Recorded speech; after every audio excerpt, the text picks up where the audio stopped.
വാഹനം പാർക്ക് ചെയ്തതിന് പിക്കപ്പ് ഡ്രൈവർക്ക് പോലീസിന്റെ മർദ്ദനം.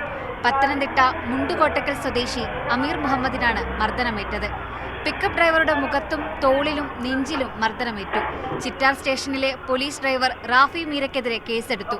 റാഫി മീരയുടെ ഭാര്യ ഷീജ രണ്ടാം പ്രതിയാണ്.